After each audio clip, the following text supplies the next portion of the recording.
All right, ladies and gentlemen, you are locked on Falcons.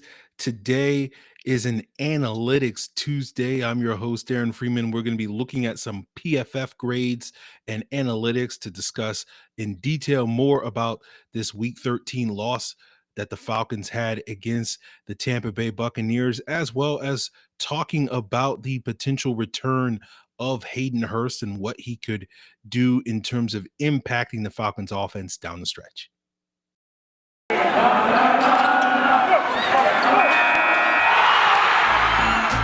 You are Locked On Falcons, your daily Atlanta Falcons podcast. Part of the Locked On Podcast Network, your team every day.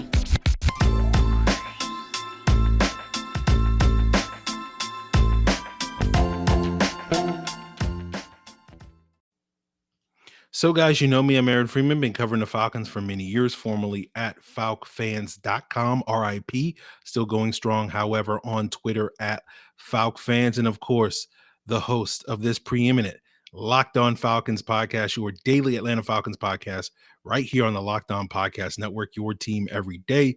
And today's Locked On Falcons podcast is brought to you by On Location. On Location is the official hospitality partner of the NFL. It's the only place to score a once-in-a-lifetime Super Bowl ticket and experience package. Just visit onlocationexp.com/SB56 for more information or search Super Bowl On Location.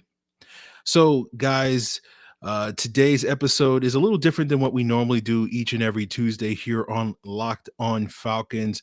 Normally, I would have a guest on to sort of recap the most recent game. And obviously, this is the recent loss to the Tampa Bay Buccaneers in Week 13. But no guest today. I was being lazy this past week, and instead of inviting people, as I often have done too much over the last couple of years, to come on the podcast for Tuesday episodes to talk about some other loss, a new loss for the Falcons.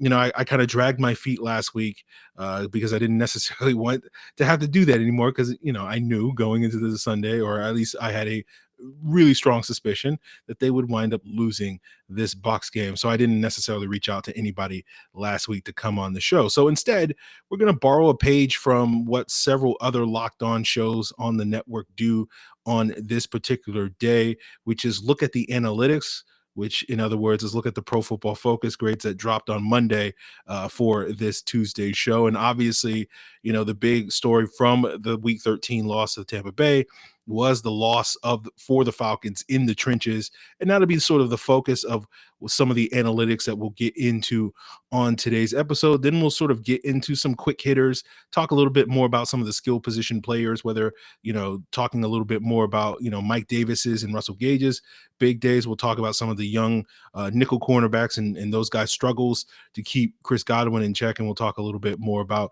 sort of the different performances that Richie Grant and Darren Hall had in this game. But starting off with the trench battle, Pro Football Focus had the Falcons giving up 3 sacks and 5 quarterback hits instead of the 5 sacks and 11 hits that the official game book had. And that's in part because the game book counts sacks as hits. So it's really 5 sacks and 6 hits. But PFF's numbers mean that 2 of their sacks were not attributed to the Falcons blockers. And we probably can guess one of those was, or we know one of those was on Matt Ryan, according to PFF, which is likely the first one, which was a cleanup sack by Ndamukong Suh, and likely tallied as a coverage sack. And you can quibble that maybe Matt Ryan should have done a better job getting rid of the ball or avoiding the pressure in the pocket and throwing the ball away or whatever the case may be, and took that sack. The second sack that PFF doesn't seem to count is probably the third sack of the game, which was the first one by Vita Vea, and he sort of came clean up the middle on a stunt play, and it looked like Mayfield, because he went to go help out Jake Matthews, failed to pick him up. That would have been his assignment, but I'm guessing that PFF didn't want to necessarily attribute that sack to him. They did wind up giving Mayfield two out of those 3 sacks, as well as a quarterback hit. And that quarterback hit was likely to Vea at the end of the game. Lindstrom and McGarry also were credited with giving up a hit each. And I believe both of those were to William Golston in this game. And Golston's hit was probably against McGarry on that 3rd and 2 play call that we talked about on yesterday's episode. That was the questionable play call in the 4th quarter. And that particular series that included that questionable play call where the Falcons went for it on 3rd and 2, took a sack, got intentional grounding, and then punted on 4th and 12 at a point in the game where you probably wanted to be a little bit more aggressive and go for it on 4th down, given that you were down 10 points. That particular series was a very problematic one from the stat sheets in terms of how often Matt Ryan was hit. Matt Ryan officially had 5 dropbacks on that play and was hit on 3 of those, according to the official game book. And there was a 4th hit that didn't count on a 6th dropback because that particular play was nullified by a holding penalty on tight end Lee Smith. And he still gave up a hit, I think, to Raheem Nunez, Roches, or whatever his name is, the backup nose tackle for the Bucs, and he held that guy and still got beat to give up the hit. And so that was really the point in the game where the Bucs were able to pin their ears back, up 10 points, and knowing that the Falcons would have to get in a straight drop back passing game. And we've seen this has been a problem for this Falcons offensive line throughout the season, particularly early in the year. And it's been a contributing factor, as we've discussed a number of times, to why Arthur Smith's play calling has been so conservative this past season. Now, when you look at the play in the trenches on the bright side, according to PFF, Matt Hennessy was not credited with giving up a single pressure in this game on 31 pass blocking snaps. You compare that to Drew Dahlman, who platooned with him in the first half, who gave up 3 pressures on 18 snaps, in addition to those 2 botched exchanges there. Caleb McGarry did give up that 1 hit to William Golston, but other than that, he was not credited with giving up a pressure. So this is just a brief detour to Caleb McGarry Island. Shaq Barrett had a single hit and hurry in this game. That hit was on Kyle Pitts. I'm assuming that hurry probably was on Caleb McGarry or on somebody else, a tight end. I'm sorry, because obviously Caleb McGarry didn't get a pressure, but I don't know who Shaq Barrett's hurry was against. But we talked about before, one of the indicators of Caleb McGarry's progress this season that so many folks insist doesn't exist is the fact that players like Shaq Barrett now, not only in week 2, but now in this week 13 game, as well as Brian Burns earlier this season. And obviously there's another test coming up this week where we hope Caleb McGarry will pass that test as well, where players that Caleb McGarry in previous years really mightily struggled against, have basically, not made a major impact over the course of these games this season. And that is an indicator that Caleb McGarry has shown a lot more progress than a lot of people are willing to give him credit for. So when you look at the pass blocking grades, it makes it seem like the offensive line was not awful as it initially looked. Matt Hennessy earned a 83 pass blocking grade, which was the highest among the offensive linemen. Jake Matthews had a 74, Caleb McGarry had a 68, and Chris Lindstrom had a 64, despite giving up 4 pressures. Mayfield earned a 35 pass blocking grade. Dahlman was a 29. Pitts, Lee Smith, Kobe Gossett, who came into the game on a few snaps as a blocking tight end, were credited with giving up 3 hits of their own, or were on the lower end of, or at least Pitts and Gossett was. Lee Smith, because that play, his holding call was nullified, his pass blocking grade did not suffer in this game, and he got dinged, I think, when PFF grades it out as penalties and whatnot separately from that stuff. When you look at it overall, Matt Ryan was pressured on quote unquote only 38% of his dropbacks, which is not a super high number. Typically 35% is the number that I look at personally, that I've looked at for basically the last decade as the number that you want to hit. If you're a competent pass rush in the NFL, you want to pressure the quarterback at least 35% of the time. And if your offensive line is doing its job, it's only allowing pressure on no more than 35%. So 38% is more than that, but it's not a massively high number. Again, not a good number, but certainly not something where it's like, oh, Matt Ryan was pressured on like 46% or 58% of his dropback. So, the offensive line, while not playing particularly well, the analytics say that it's probably not as bad as the stat sheet in our initial thought processes thought it was, at least for a number of individual offensive linemen, but it was particularly bad for a couple of other individuals, looking at the 2 rookies in Jalen Mayfield and Drew Dahlman.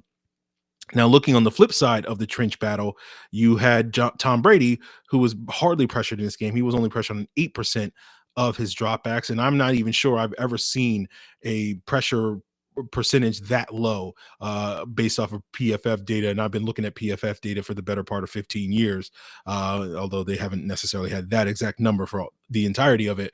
But that just basically makes him the least pressured quarterback this past week. And going sort of breezing through PFF's data over this season, I think that makes him the least pressured quarterback in any single game, at least anybody who played the majority of his team snaps in a single game. Typically a low end pressure rating for a quarterback where he's well protected, you're going to see that number in terms of 20 to 25%. So it's like going to be like 20, 22% or something like that. And that's a good game for your offensive line. That's a great game for your offensive line in today's NFL. Sometimes that number may be 15 or 20%. And occasionally you might get it down to like 12%.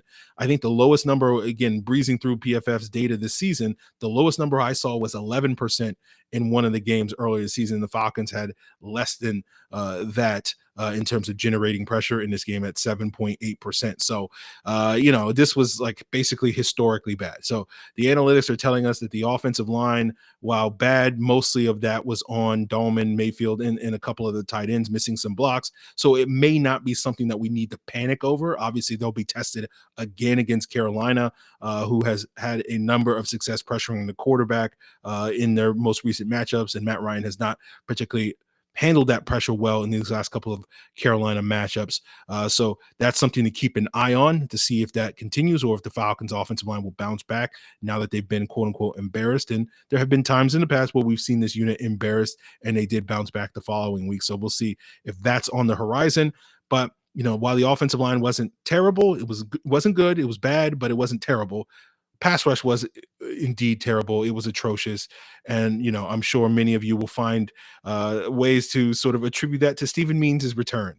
As you guys have often blamed all the Falcons' talent issues and pass rush issues, namely as on Stephen Means being that scapegoat. So not a good look for Stephen Means. The first game he comes back is like a historically bad pass rush day for the Falcons. So, if you're curious, who were the guys that were getting those very limited pressures, only 4 pressures on the 50 plus dropbacks that Tom Brady had? It was Grady Jarrett, who had the one solitary hit, and Dante Fowler, Foye Oluokun, and Fabian Moreau also had a pressure each. So we're going to get into more sort of quick hitters, looking at the analytics and the interesting PFF stats from this Week 13 game, including talking about what some of the skill position players like Mike Davis and Russell Gage did with some of their noteworthy stats, as well as look at which of the team's young nickel corners and Richie Grant and Darren Hall had the most power in slowing down Chris Godwin. But you guys listen to podcasts for the power of knowledge. You switch to Boost Mobile for the power of saving money. Because with Boost, you get the power of a free 5G phone so you can listen to all the latest episodes of Locked On Falcons, the power of 3 unlimited data lines for $30 a month per line so your family can harness all that brain power too, and the power of one of America's largest 5G networks so you can do it all at the speed of 5G. With all that money that you'll save and all that knowledge that you'll gain, just how powerful will you become? Switch to Boost Mobile and find out. Get a free Samsung Galaxy A32 5G when you switch to one of America's largest 5G networks. More power to save. Boost Mobile. Free phone limited to new customers and 1 per line. Additional restrictions apply. Offers and coverage not available everywhere or for all phones and networks. See boostmobile.com for details. So Super Bowl 56 is at SoFi and it's less than 100 days away. And On Location, the official hospitality partner of the NFL, is the only place to score a once-in-a-lifetime Super Bowl ticket and experience package. Select your exact seats and choose from an elite experience featuring an exclusive pregame celebration with NFL legends, 5-star LA hotels, and food by the great Wolfgang Puck. Visit onlocation.com/SB56 for more information or search Super Bowl On Location. That's onlocationexp.com/SB56 or search Super Bowl On Location for more info. So let's get into some quick hitters still on this Analytics Tuesday, looking at some of the PFF numbers. Mike Davis and Cordero Patterson were each credited with forcing 4 missed tackles in this game. Patterson's all came in the ground game, giving him the sixth highest elusive rating among running backs. PFF's sort of metric on that this past weekend on Sunday. Davis finished 14th out of 41 players in that elusive rating, but all four of his missed tackles forced came after the catch in the passing game, and that was the most of any running back this past week. And that's notable because that was one of the things that you saw out of Mike Davis last year when he was with Carolina, where his elusive rating, I think, was the third best among running backs in the league behind, or at least top running backs in the league behind Nick Chubb and Tony Pollard. And he led the NFL in terms of 22 missed tackles forced as a pass catcher last season. And to me, this was the game where we saw Mike Davis look the most like the player that he was a year ago, since he's joined Atlanta. And he was effective for the most part as a runner as well. He just only basically got like 4 or 5 or 6 carries or whatever the number was. So certainly looked like the player as a pass catcher, and the PFF numbers reflect that. And hopefully we can see more of this Mike Davis as the rest of the season wears on.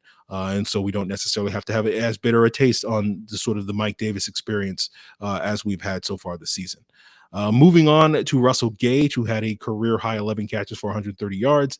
PFF charted 8 of those catches and 102 of those yards coming against zone coverage. Although, to be fair, that high number is due to the fact that the Bucs predominantly played zone coverage. I think they were charted at having only like 10 to 15% of their coverage plays being in man coverage this game. And that's been something that the Bucs have done pretty consistently over the last, 4 or 5 weeks since their bye week, whenever that was, in like week 8 or whatever the case may be.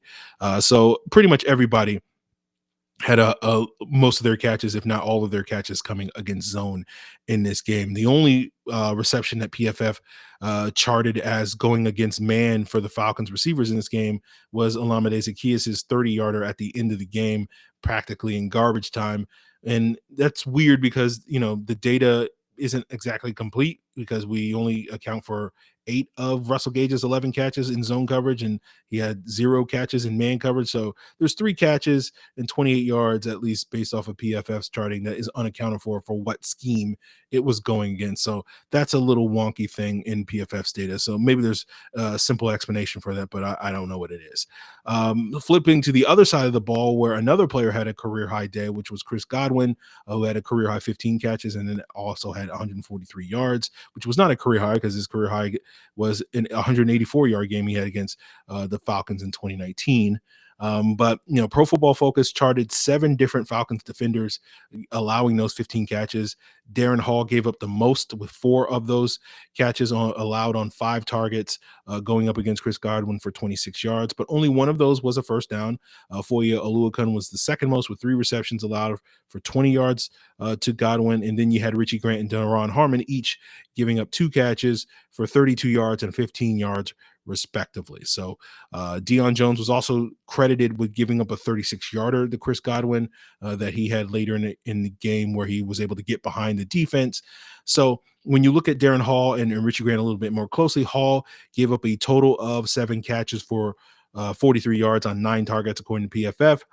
And that only allowed about 6 yards per reception, which tells you a lot of it was sort of dinking and dunking stuff, which likely came in the second half of the game, where we saw Richie Grant exit the game midway through the third quarter, and Tampa Bay then around that time, late in the third quarter, and then in the fourth quarter, proceeded to go on some long drives, dinking and dunking and sort of bleeding away clock. And that was probably where Darren Hall gave up the majority of those, 7 catches late in the game, including several to Chris Godwin at that point in time. Richie Grant was credited with giving up a total of 5 catches on 6 targets for 71 yards, which was a yards per reception of 14.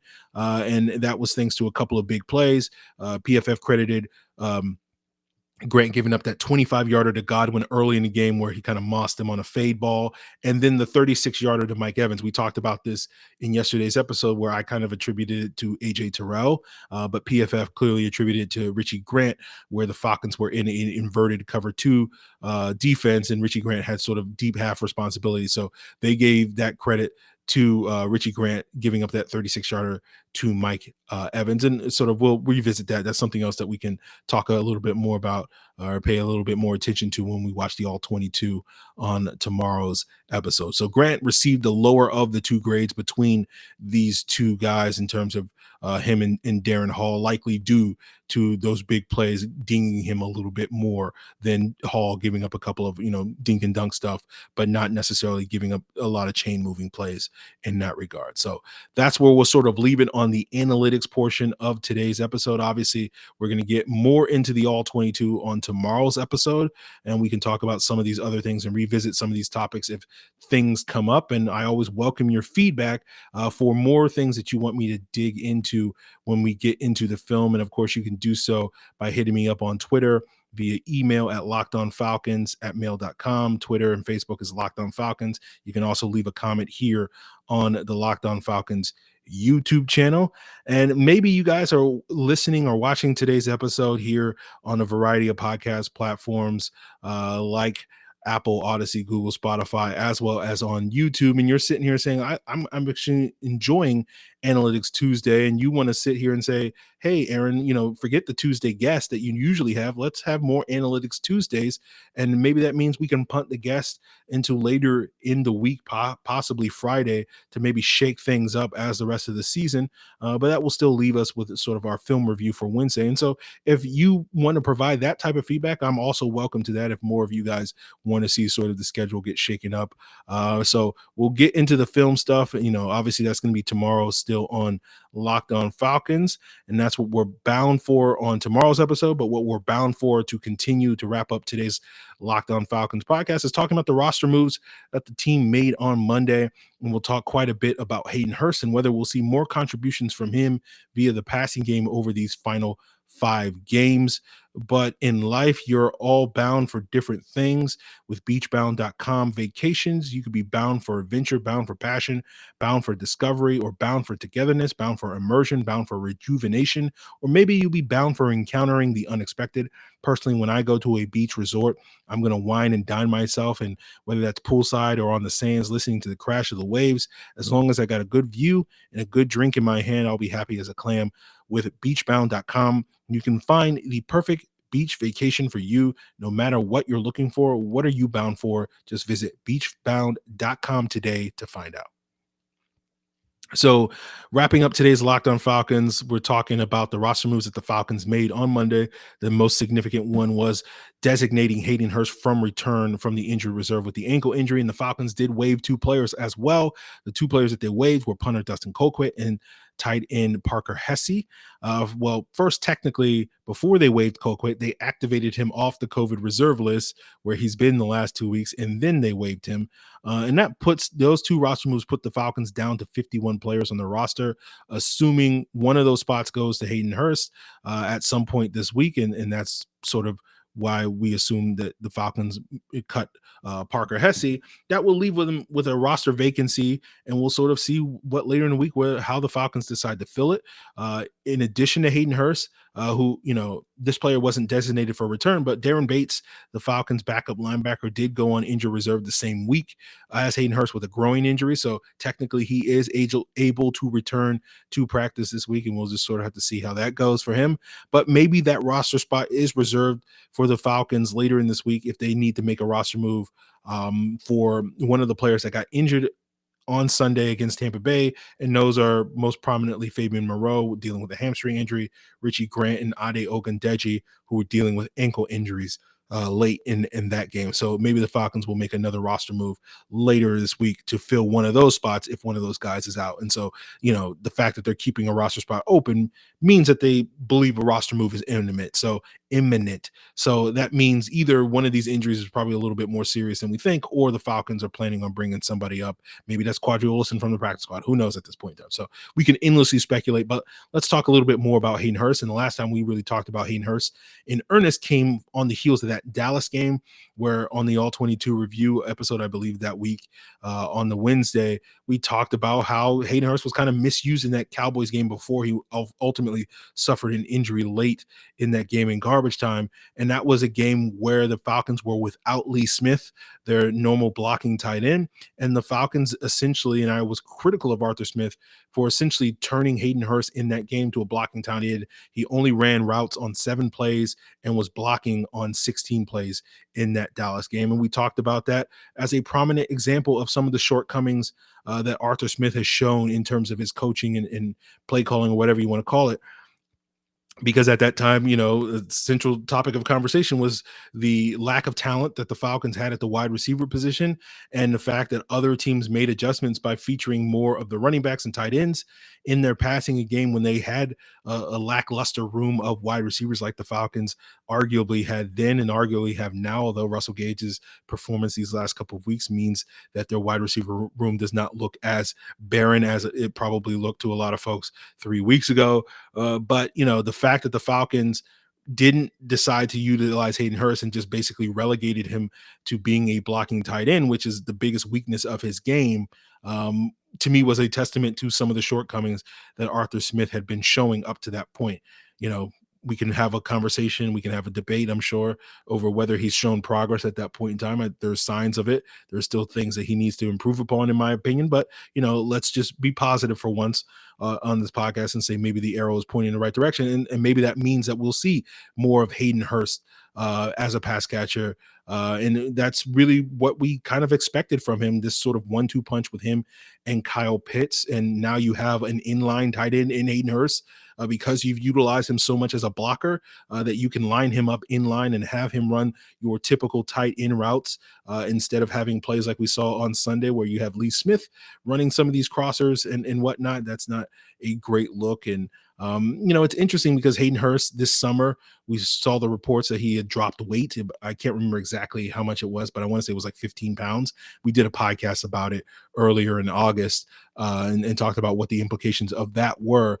And so the fact that, basically Hayden Hurst dropped all that weight to basically be utilized more as a blocking tight end than he has been since he left Baltimore, just to me was just misusage by the part of the Falcons coaching staff. And, it's interesting when we talk about Hayden Hurst, and for me personally, because I'm petty, but, I go back and I think of all the debates and arguments I had in the spring and summer of 2020, talking to Falcon fans that insisted to me that Hayden Hurst was going to be this upgrade over Austin Hooper, or was going to be this tight end that Matt Ryan's never had before, different than Tony Gonzalez, different than Austin Hooper, and different than anybody else that Matt Ryan has had. And now, given how people talk about Hayden Hurst, if I just only had a time machine to go back and show the tweets, I guess you could say, I'd be having a field day there. So, not to, we're going to rehash this argument, but we're not going to get too deep into it, as I often do. But that's just a classic case of a narrative where just like the narrative now is that the team is talentless or lacking in talent. That's the sort of the current narrative that you have with this team. And that's what fans do. They create narratives, right? And that's usually, what I mean by that is they're usually not takes based off of detailed research or film study. It's just most of the time it's something that fans say or tell themselves to make them feel better about their football team, which is fine, but it's not true more often than not. And it's not to sit here and say that the Falcons talent level, when we're talking about the current narrative, makes them one of the upper tier teams in the NFL, because they're not. But particularly when you look at the talent level of the offense, I certainly think this offense is more than talented enough to be a middle of the pack offense rather than this bottom 7 or whatever offense that they are. To me, Hayden Hurst kind of embodies that, because Hayden Hurst is not an upper tier tight end. But last year you saw him being 10th among tight ends in receptions. He was 14th among tight ends in yards. And that basically makes him, when given the opportunity, an average to above average starting NFL tight end. That's kind of what I feel like the Falcons offense has the capability of being. And not necessarily belabor this point, but I think a lot of people are saying the Falcons lack talent because, they see a bunch of players of Hayden Hurst's ability or caliber and see these players that are, on a 10-point scale would be considered 5s out of 10s and feel like, those are players that don't belong on NFL rosters when they don't really understand that most NFL rosters are built with those players. The vast majority of players that are at least starting in the NFL are players of that tier of players. And, the whole point of having good coaches is that you can take a player that is a 5 in terms of talent and elevate him to a 6 or possibly more or whatever the case may be. And that's how good coaches maximize their sort of mid-tier players. And you're not really seeing that with the Falcons, at least not on a consistent basis. You saw that on Sunday with Russell Gage cooking the Bucks in terms of their zone coverage, but outside of that, maybe Mike Davis, you can say, is certainly in the passing game in that regard. So again, as I said earlier, positive signs that we're seeing more of that from Arthur Smith, and hopefully we will continue to see more of that with Hayden Hurst's return to the lineup. But I think that's talking about that Bucks game, I think part of it is you look at a team like the Bucks, who obviously just won the Super Bowl with this really talented roster.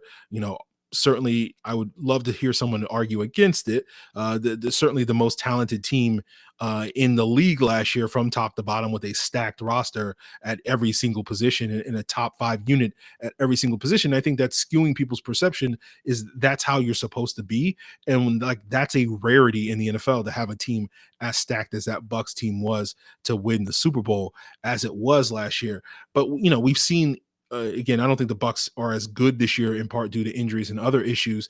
But it's one of those things where we've seen this Bucks team look a lot more vulnerable despite this overwhelming talent that they have. They've gotten beaten by teams like Washington and New Orleans, and no one's going to sit here and tell me that the Falcons are significantly worse teams than those teams, because they should have beaten Washington, and they did beat New Orleans in this game. And then you saw them, 2 weeks ago against the Colts, where they were down big against the Colts. And certainly you can say, oh, the Colts have a dominant offensive line and a dominant running back. But outside of that, there's not a whole lot different that you looking at the Colts. Certainly, we would like to believe that Matt Ryan's better than Carson Wentz at this point in time. But, the Colts leading pass catcher in that game was Jack Doyle, who's a tight end who's no better than Hayden Hurst at this point in time. And it's one of those things where, I think there's this perception that, you have to be this talent-laden team to be competitive. And I think Sunday's action proved that it's not the case, where the Falcons were competitive for about 2.5 quarters with quote-unquote terrible talent, with quote-unquote bottom-tier talent, or whatever the case may be. And again, going back to that Colts game, I think Tom Brady was the least pressured quarterback in the league that week, when they played the Colts, where it was 22%, which again was indicative of why the Colts weren't able to get effective pressure in that game. Obviously 22% is significantly more than 8%, so the Falcons still have a ways to go there. But the point is that was on the lower tier in terms of their pass rush. So it's not as if the Colts have this rock solid front four that's dominating teams in a way different than the Falcons. They're better than the Falcons, trust me.